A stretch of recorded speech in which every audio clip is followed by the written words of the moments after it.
Hi అండి, welcome back to my channel Moksha's media. ఈ video కనుక నచ్చినట్లయితే లైక్ చేయండి, షేర్ చేయండి, కామెంట్ చేయండి, సబ్స్క్రైబ్ చేయండి. ఈరోజు అయితే సండే స్పెషల్ అయితే చికెన్ అయితే చేసినాము. అత్తమ్మని అయితే మండే రోజు అయితే వెళ్ళిపోతుంది, సండే రోజు తీసిన.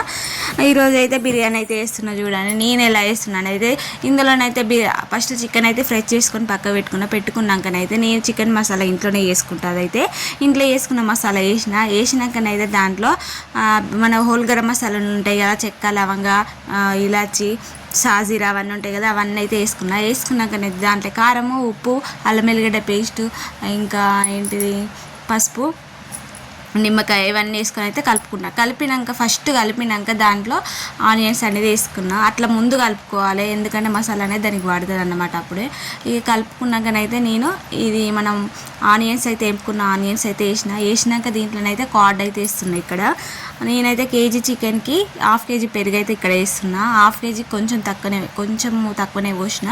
ఇదైతే మొత్తం ఇలానైతే కలుపుకుంటున్నా చూడండి. కలిపినాక అందులో కొత్తిమీర, పుదీనా వేసినాక కొంచెం ఇందులోనైతే ఇప్పుడు గీ అయితే వేస్తున్నా. ఉన్నదా వేసినా వేయలేదా అన్నట్టుగానైతే కొంచెం అయితే వేసిన, ఎందుకంటే మా పిల్లలు అయితే గీ వాసన వచ్చిందనుకో తినరు, అదే స్మెల్ వస్తుంది అంటారని కొంచెం అయితే వేసినాక మనం ఆయిల్ ఉంటుంది కదా, మనం డీప్ ఫ్రై చేసిన ఆనియన్స్ది అదైతే అందులోనైతే పోసుకొని అయితే ఇప్పుడైతే మొత్తం కలిపినాక 1 అవర్ పక్కకు పెట్టేసిన దాన్ని.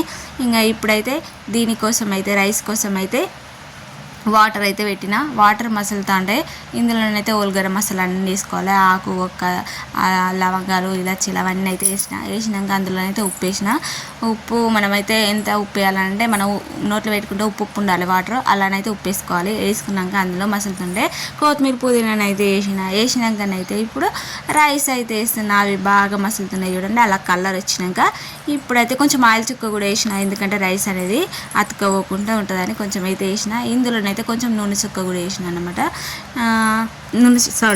నిమ్మకాయ రసం కూడా హాఫ్ నిమ్మకాయనైతే వేసిన. అందులోనైతే వేసినాక ఇప్పుడు ఇట్లా ఉంచితే సగం మొక్కలు అయ్యే మూమెంట్లో అదైతే దించుకొని ఈ రైస్లో ఈ చికెన్లోనైతే వేసుకోవాలి. ఇప్పుడైతే చికెన్ అయితే పెట్టిన, అలా వేడైంది అన్నమాట. అంతే ఉట్టిగానే నేను గిన్నె పెట్టినా అంతే, అది వేడైపోయింది, ఎండ కొడుతుంది కదా, ఉట్టిగానే వేడైపోయింది.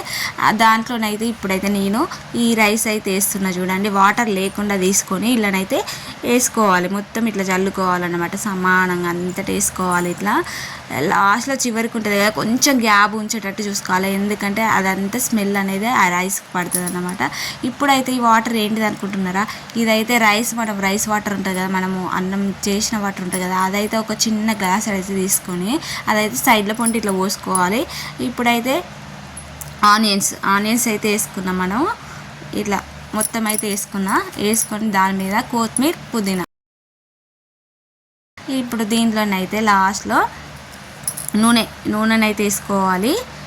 ఇట్లా బ్రష్తోనే వేసుకోవాలి, చుట్టూరు ఇట్లా పడేటట్టుగా సైడ్ల నుండి ఇట్లా వేసుకున్నాం అనుకో అడగంటకుంటూ ఉంటుంది అన్నమాట. నేనైతే ఇట్లా సైడ్కు ఇట్లా రుద్దుకున్న గిన్నెనైతే చాలా పెద్దగా ఉన్నది అనుకున్నారు, అది బిర్యానీ గిన్నె అండి, చాలా బాగా వస్తుంది, మాడిపోకుంటుంటుంది అని నేనైతే దాంట్లోనే వేస్తాను.